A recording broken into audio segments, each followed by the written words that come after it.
Hey, what's up, guys? It's a Sports Blitz here, and we're back with our NFL Week 8 picks. Guys, yesterday was my first video back from, taking a couple weeks off for mental health reasons, so I'm really glad to be back to uploading. But if you're new to the channel, make sure to smash the like button and subscribe, and let's go ahead and get into it. So, starting off on this left side here, we have the AFC games between the Dolphins and the Bills. And I'll be honest, I'm not very high on the Dolphins at all right now. They're not looking good offensively or defensively.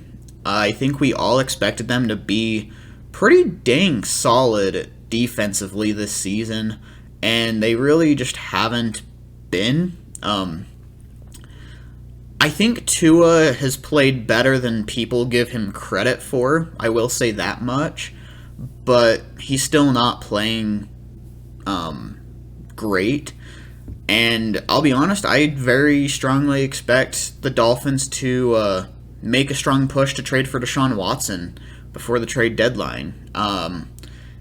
It's late enough in the week, though, that if they were to make the trade like tonight, Watson wouldn't be able to play this Sunday, so I just don't see a way that the Dolphins can win this, so I'm going to go ahead and give this one to the Bills, and I'm going to have them winning 34-13. Then we have the Steelers at Browns.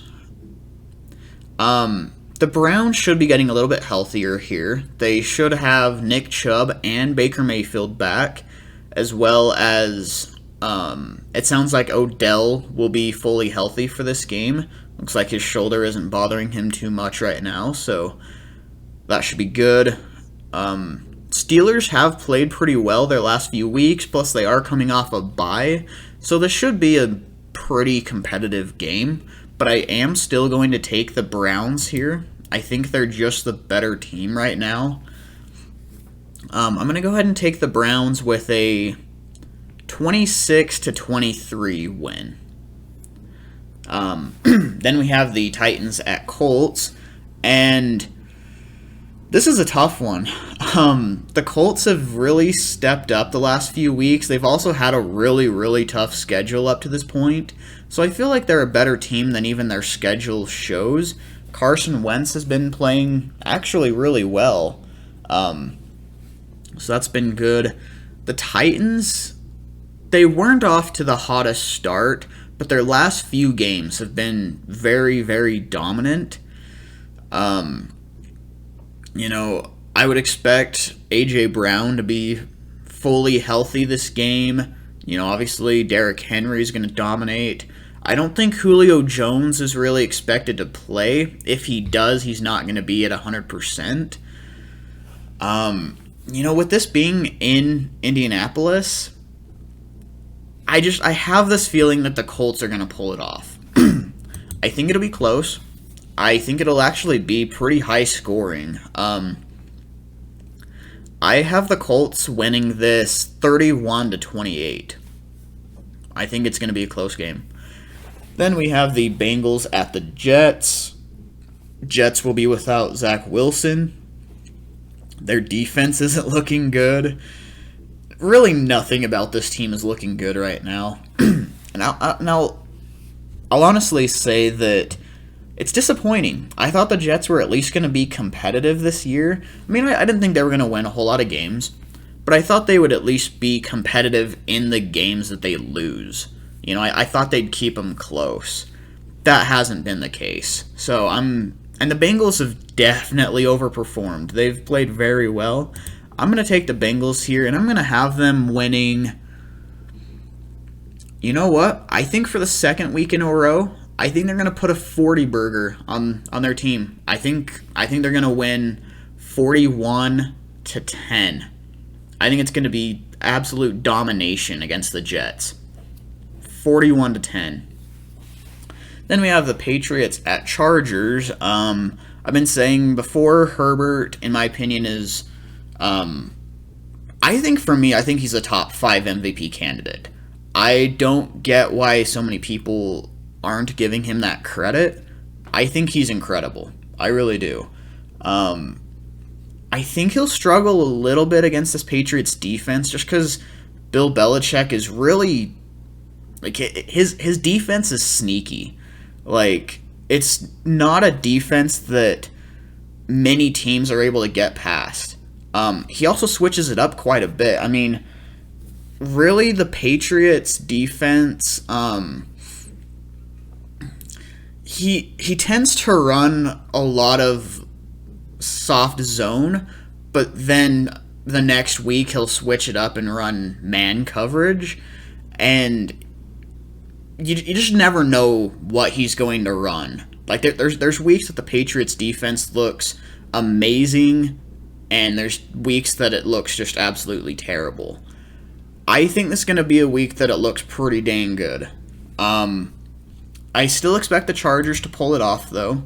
I think it'll be a close but low-scoring game. I'm going to give the Chargers a 23-19 win.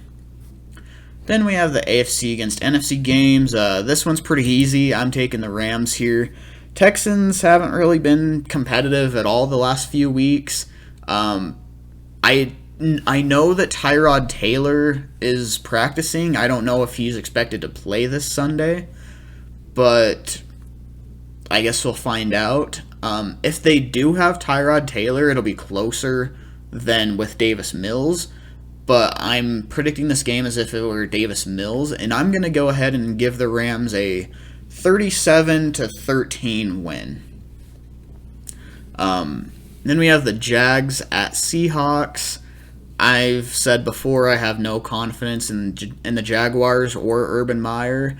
I don't really have a reason to. They haven't really shown me any reason to have confidence in them. I think the Seahawks, even without Russell Wilson, are a much better team than the Jags. They kept it close with the Saints.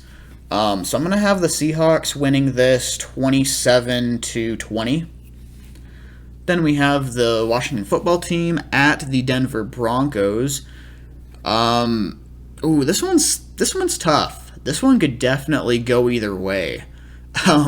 These are both defenses that I expected both defenses to be very, very good this year. I expected Washington to have a top 5 defense. They haven't really been that way, but their offense has performed better than I expected. The Broncos, we knew they had a good defense. And the first few weeks, they played even better than I expected. The past couple weeks hasn't been quite as good. I mean, they lost to the Browns without Kareem Hunt, Nick Chubb, Baker Mayfield. Odell left early on in that game. Teddy Bridgewater hasn't been performing well. So I'm going to say it's going to be an ugly game. It's really hard for me to predict, but after the Broncos coming off a 4th straight loss, I think they're really going to be looking to bounce back. I think Teddy Bridgewater is going to really be trying to play for his job here. If he doesn't win this one, I think he gets benched. So Teddy's definitely going to be playing for his job. Jerry Jeudy is going to be back as well, so that's huge for the Broncos. I'm going to give the Broncos the win. I think they get a very close and ugly win. It's not gonna be pretty by any means, but I'm gonna go ahead and give the Broncos here a 17-13 win. Then we have the Giants at Chiefs.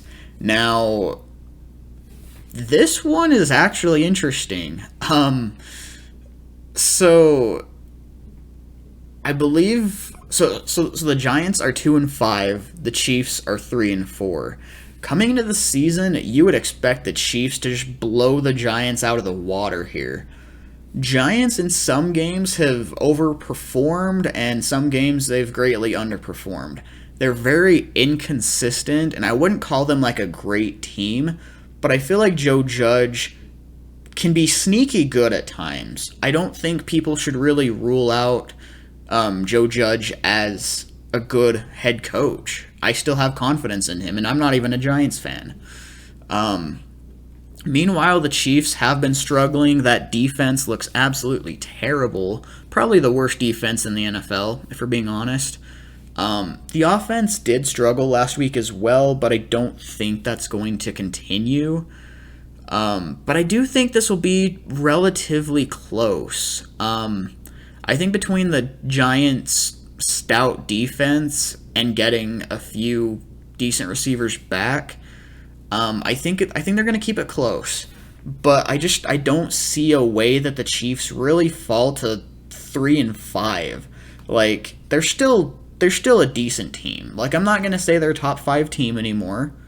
I had them at like 18 or 19 in my power rankings. Like they're not an amazing team anymore, but they're not a bad team. Okay, I think the Chiefs pull it off. I don't think it's going to be pure domination, but I think the Chiefs will be able to pull off I'm going to say 30-26 win. I think it'll only be 4 points here. Then going to the NFC games, the Packers will be without Aaron Rodgers, Davante Adams, as well as Alan Lazard. So those are really big losses for the Packers. However, the Cardinals will be without J.J. Watt, so that's a big loss for the Cardinals. Sorry if you guys could hear that background noise. Someone was driving by and was being really loud, so apologies for that. Cardinals are undefeated. Their defense has looked really good so far, so I will really give them that. I think since it's at home and the Packers don't have Davante Adams or Alan Lazard, I think I'm going to give the Cardinals this one, but I wouldn't really rule the Packers out of this game. This is another game I could definitely see going either way. So yeah, I'm going to go ahead and give the Cardinals I'll say 31-27 win. Could be higher scoring than that, to be honest, though. Then the 49ers at Bears. Neither of these rookie quarterbacks have looked great. Although Jimmy Garoppolo is going to start this game, it's not going to be a Trey Lance versus Justin Fields game. It'll be Jimmy G versus Justin Fields. The Bears haven't given Fields much to work with. Their O-line has been terrible. Their receivers haven't really been getting open. The play calling has been terrible. I'm not a fan of Matt Nagy. But really the 49ers haven't looked great either. Their defense is not on the level they were in 2019. Meanwhile, the Bears defense has looked good at times, looked bad at other times. They were terrible against the Bucs, so we don't really know which defense we're going to get. But you know what? Since it's in Chicago, and I think Justin Fields just has that mentality. After he comes off a tough game, he gets right back to watching film, and he's going to find himself a way to win this game. I think he has a really tough mentality, and he's not going to just come in here and give up. Okay, I don't think he's going to, just lay down and let the 49ers win. So I'm going to give the Bears the win here. I'm going to give them a 20-14 win. I think it'll be very defensive, though. Then we have the Panthers at Falcons. Guys, I'm just going to be honest here. I'm giving this one to the Falcons. Until Sam Darnold can show me improvement, I'm not going to bet on the Panthers. Okay?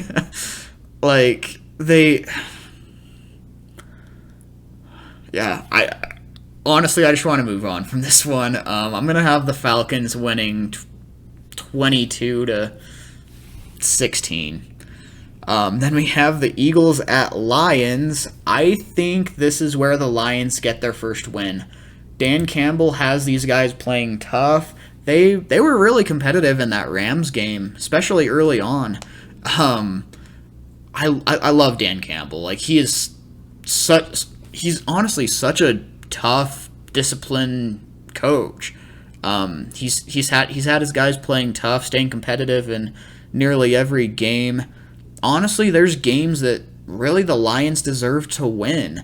I mean, if it weren't for that 66-yard field goal against the Ravens, which was an NFL record, or it may have been 67 yards. Can't remember for sure. If it weren't for that, the Lions would have won that game. The Lions have had a lot of bull crap go against them, and I think this is the point where they finally pull off a tough win and beat the Eagles. I think it'll be pretty low scoring. I'm not a fan of Goff. I think the Lions defense does the job here, and I think they end up winning 19-15. Then we have the Bucks at Saints. Saints another Saints another very inconsistent team. One week they'll look incredible, another week they'll look just absolutely terrible. Now the Saints have been kind of the Buccaneers' kryptonite, but the Bucks found a way to beat them in the playoffs this last year, and surprise, the Saints don't have Drew Brees anymore. Jameis Winston turns over the ball. This isn't going to be your Jameis Winston revenge game, okay? It's not. The Bucks are winning this. I don't really see much of a way the Saints can win it, to be honest. I think the Bucks will end up winning it 28-22. Then lastly, we have the Cowboys at Vikings, and I'll be honest, the Vikings have looked pretty good this year. Kirk Cousins continues to be consistent and play tough. These teams are both coming off a bye, so that's good for both teams. I expect a lot of running in this game between Zeke and Dalvin Cook. Also Tony Pollard, But I'm going to go ahead and give this one to the Cowboys. I think they still have the better defense. Plus, correct me if I'm wrong, I believe the Vikings actually had to put their corner. I literally just forgot his name. He's like a top corner too. Anyways, the Vikings corner that got injured in the Panthers game, I believe they had to put him on IR. So he's going to be out for this game. So that's going to be a big loss, especially when having to face guys like CeeDee Lamb, Amari Cooper. I think Michael Gallup is coming back. Big loss for the Vikings. I think it'll be pretty high scoring, though. I think the Cowboys end up getting a 36-28 win. So those are my Week 8 picks. Let me know what you agree with, what you don't agree with. Make sure to smash the like button and subscribe, and I will see you next time. Later.